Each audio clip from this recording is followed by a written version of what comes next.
આમ તો જેલવાસના જે કપરા સમયમાં જે પણ પત્રકાર મિત્રોએ, ખાસ કરીને સમર્થક ભાઈઓ, કાર્યકર્તાઓ, પાર્ટીનું શીર્ષ નેતૃત્વ અને સૌથી મહત્વની જેની વાત કરી શકાય એવા ખેડૂત પરિવારોએ મને અને મારા પરિવારને જે હિંમત પૂરી પાડી છે, આ તમામનો હું આ તકે હૃદયથી આભાર માનું છું. 10/10/2025ના રોજ જે વર્ષોથી બોટાદ માર્કેટિંગ યાર્ડમાં વેપારીઓ દ્વારા જે ખેડૂતોનું શોષણ થતું એના વિરોધમાં રજૂઆત કરવાના પ્રયત્ન કર્યા. હજારોની સંખ્યામાં ખેડૂતો ઉપસ્થિત રહ્યા.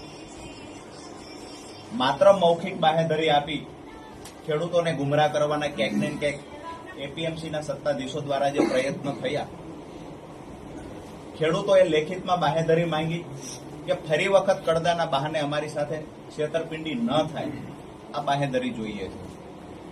પરંતુ આપ સૌ જાણો છો કે 10 તારીખે શરૂઆત થયેલી ગાંધી ચિંધ્યા માર્ગે લડાઈની 12 તારીખે જ્યારે ખેડૂતો હળદળ ગામે મળ્યા ત્યારે અમુક લોકો દ્વારા ક્યાંક ને ક્યાંક કાર્યક્રમને બગાડવાના પ્રયત્ન થયા.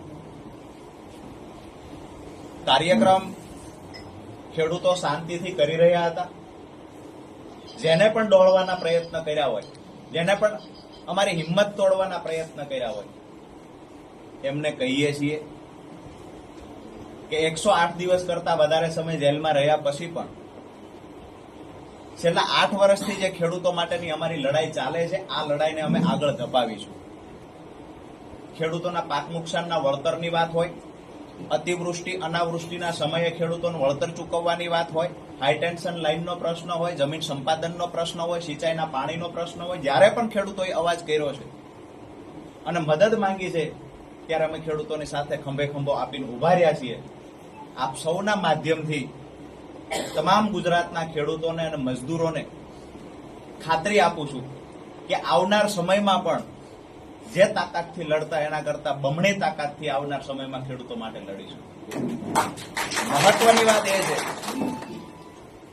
કે જે જેલવાસનો સમય 108 દિવસ કરતા વધારે રહ્યો, તો આ સમયગાળા દરમિયાન આવનાર સમયમાં ખેડૂતોની સુખાકારી માટે શું કરી શકાય, શું રોડમેપ બનાવી શકાય, આ વિચારવાનો સમય મળ્યો છે.